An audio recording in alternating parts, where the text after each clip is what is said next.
చూస్తూనే ఉన్నారు. 22A freelance చేసేసి ఏ విధంగా గత ప్రభుత్వంలో పెద్దలు కానివ్వండి, లేకపోతే చాలామంది దళారులు కానివ్వండి, ఏ విధంగా ఈ భూముల్ని దోచేయటానికి ప్రయత్నం చేశారో మనం కూడా చూసి ఉన్నాం. ఇప్పటికే 22.95 కోట్ల రూపాయల ఖర్చుతో 21.86 లక్షల భూ హక్కు సర్వే పత్రాల స్థానంలో ప్రభుత్వ ముద్ర, అంటే ఇంతకుముందు జగన్మోహన్ రెడ్డి గారి ఫోటో పిచ్చితో కానివ్వండి, ఏదైనా కానివ్వండి, ఆయన ఆస్తి అన్నట్లు ఆయన ఫోటో వేసి ఏదైతే ఇచ్చారో వాటిని రీప్లేస్ చేస్తూ ప్రభుత్వ ముద్ర, అదేవిధంగా క్యూఆర్ కోడ్తో కూడిన కొత్త పట్టాదారు పాస్ పుస్తకాలు అందజేయాలని చెప్పేసి కేబినెట్ నిర్ణయం తీసుకుంది. రెవెన్యూ శాఖకు సంబంధించి 22A నిషేధ జాబితాకు సంబంధించి ఫిర్యాదు సంఖ్యలో పెరుగుతున్న నేపథ్యంలో త్వరలోనే రెవెన్యూ గ్రామ సభలు నిర్వహించాలని ముఖ్యమంత్రి కేబినెట్కు సూచించారు. రాబోయే 3 నెలల కాలంలో గ్రామ సభలు అయ్యేంత వరకు, ఎందుకంటే రెవెన్యూ రికార్డ్స్లో చాలా మ్యానిపులేషన్ జరిగినాయి అని చెప్పేసి, పేదవాళ్ళ భూ హక్కుల్ని కాపాడటం కోసం వచ్చిన కంప్లైంట్స్ను దృష్టిలో పెట్టుకుని రిజిస్ట్రేషన్స్ అన్నీ కూడా వెరిఫై చేయాలని చెప్పేసి చాలామంది ఏం చేశారంటే అధికారుల్ని కూడా తీసుకున్నో లేకపోతే రకరకాల అన్నీ చేసి రెవెన్యూ రికార్డ్స్ని మ్యానిపులేట్ చేశారు. వీటన్నిటిని వెరిఫికేషన్ చేసే వరకు కూడా 3 నెలలు రిజిస్ట్రేషన్స్ ఆపేయాలని చెప్పేసి కూడా నిర్ణయం తీసుకుంటం జరిగిందని చెప్పేసి మనం చేస్తాను నేను. మరి అంతేకాకుండా ఈ మ్యానిపులేషన్స్ని, ల్యాండ్ గ్రాబింగ్స్ని, వీటన్నిటిని కూడా బయటపెట్టాలని మన రెవెన్యూకు సంబంధించిన ఉన్నతాధికారుల్ని జిల్లాలు పర్యటించి వీటికి పాల్పడిన వ్యక్తులు ఎంతటి స్థాయి వాళ్ళైనా సరే కఠినంగా శిక్షించాలని చెప్పేసి కూడా ముఖ్యమంత్రి గారు సూచన చేయడం జరిగింది. మరి మన రెవెన్యూ అధికారులందరూ కూడా జిల్లాలు పర్యటించి వీటన్నిటిని కూడా వెలికి తీస్తానికి తయారు చేస్తారని చెప్పేసి కూడా మనం చేస్తాను. అదేవిధంగా ఏదైతే రాళ్ళు కొన్ని వందల కోట్ల రూపాయలు ఖర్చు పెట్టి ప్రభుత్వ సొమ్ముని దుర్వినియోగం చేసి దాని మీద కూడా ఆయన ఫోటోలు వేసుకునే విధంగా ఏదైతే చేశారో దాన్ని పూర్తిగా ఆపాలని చెప్పేసి కూడా నిర్ణయం తీసుకోవడం జరిగిందని చెప్పేసి కూడా మనం చేస్తామండి. ఒక 3 నెలలు 22Aకు సంబంధించి ఏదైతే ఉన్నాయో చాలా కంప్లైంట్స్ వస్తూ ఉన్నాయి. చాలామంది బెదిరించి తీసుకున్నారని, లేకపోతే రికార్డ్స్ని మ్యానిపులేట్ చేయటం కానివ్వండి.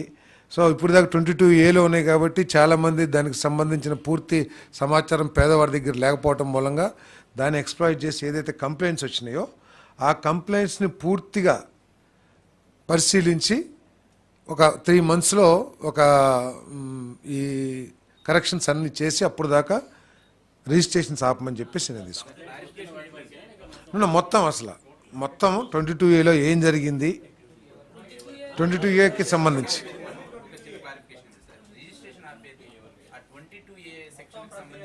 22A ఏదైతే అసైన్మెంట్ భూములు ఉన్నాయో ఫ్రీ హోల్డ్స్గా మార్చేసి 13 lakhs acres దాకా ఉన్నాయి మొత్తం.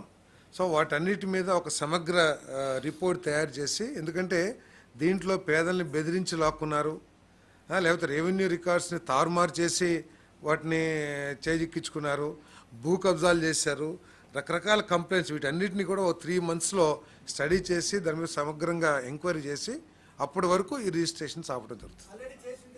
ఏదండి ఏం చేసి ఉంటే సో వాటి మీద తప్పకుండా ఎంక్వైరీ చేస్తారు.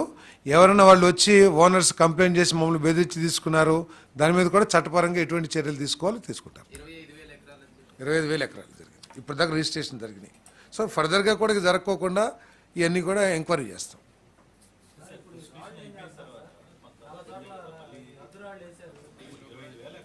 అవును, 25,000 ఎకరాలు కరెక్టే. కొంతమందిని బెదిరించి తీసుకున్నారని కూడా కంప్లైంట్స్ వస్తున్నాయి. అది ఎంతవరకు కరెక్టో ఏంటో కూడా ఒకసారి ప్రభుత్వ బాధ్యత కదా. ఎందుకంటే వీళ్ళంతా కూడా అసైన్మెంట్ పొందిన వాళ్ళు, పేదవాడు కాబట్టి, భూమిని నిరుపేద కాబట్టి ప్రభుత్వం వాడి జీవన ప్రమాణాలు పెంచడం కోసం లేకపోతే ఉపాధి కోసం భూమి ఇచ్చింది. అటువంటి భూమిని బలవంతుడు లాక్కున్న పరిస్థితుల్లో ఒకవేళ కంప్లైంట్ వస్తే దాని మీద తప్పకుండా ఎంక్వైరీ చేయాల్సిన అవసరం ఉంది.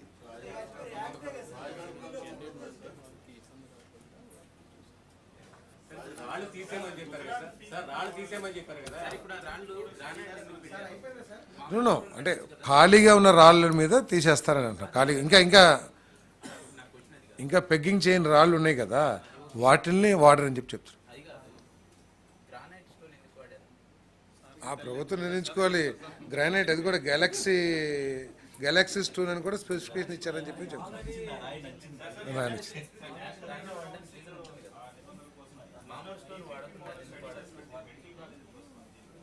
మెడికల్ కాలేజెస్ చాలామంది కాంట్రాక్టర్లు ఆ రోజు టెండర్లో పార్టిసిపేట్ చేసి ఇది ఉంటాయి కావాలంటే లిస్ట్ కావాలంటే ఇస్తాం. ఎవరెవరు సప్లై చేశారో మీరు అడిగారు కాబట్టి తప్పకుండా తర్వాత ఇస్తాం. అంటే గవర్నమెంట్లో లేము, ఎమ్మెల్యేగా ఉన్నాం.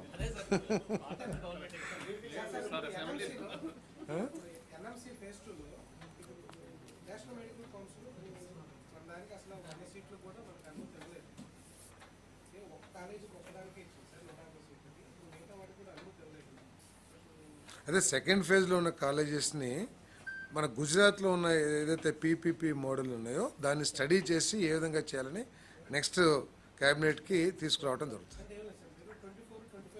అవును అవును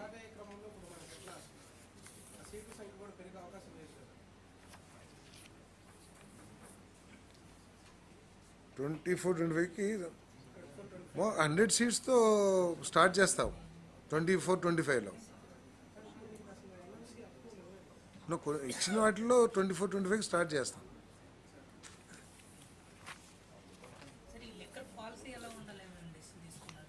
లిక్కర్ పాలసీ అందరికీ దేశంలో ఎక్కడైతే బెస్ట్ పాలసీ అమలు అవుతా ఉందో ఆ పాలసీని అడాప్ట్ చేస్తాం. ప్రజల ఆరోగ్యం అత్యంత ముఖ్యం, క్వాలిటీ ముఖ్యం, ప్రజలు ఆమోదించిన బ్రాండ్స్ని ఈ రాష్ట్రంలోకి తీసుకురావాలనేది ముఖ్యం. స్వార్థం కానీ లేకపోతే గుత్తాధిపత్యం కానీ ఉండకోకుండా అన్ని బ్రాండ్స్కి దేశంలో లేకపోతే మన రాష్ట్రంలోనే గతంలో ఏదైతే అందుబాటులో ఉన్న బ్రాండ్స్ ఉన్నాయో ఆ బ్రాండ్స్ అన్నిటినీ తీసుకురావటం, పేదవాడి ఆర్థిక పరిస్థితిని కూడా పరిగణలో తీసుకుని మరి రేటు ధరలు నిర్ణయించడం, ఇవన్నీ కూడా చేస్తాం. అంటే పాలసీ ఇంకా ఫైనలైజ్ కాలేదు కదా, దాంట్లో తెలుస్తుంది ఎవరు రన్ చేసేది ఏంటిది. ఏమండి ఇంకా కొన్ని పరిస్థితులు ఉన్నాయి అని చెప్పేసి కొన్ని ప్రాంతాల్లో ప్రత్యేకంగా కొన్ని జిల్లాల్లో, రాష్ట్రం అంతా ఒకప్పుడైతే రాష్ట్రంలో అన్ని జిల్లాల్లో కూడా ఉన్నట్లు మనందరం కూడా మనకి ఎక్స్పీరియన్సెస్ ఉన్నాయి. కానీ ఇప్పటికి కూడా కొన్ని జిల్లాల్లో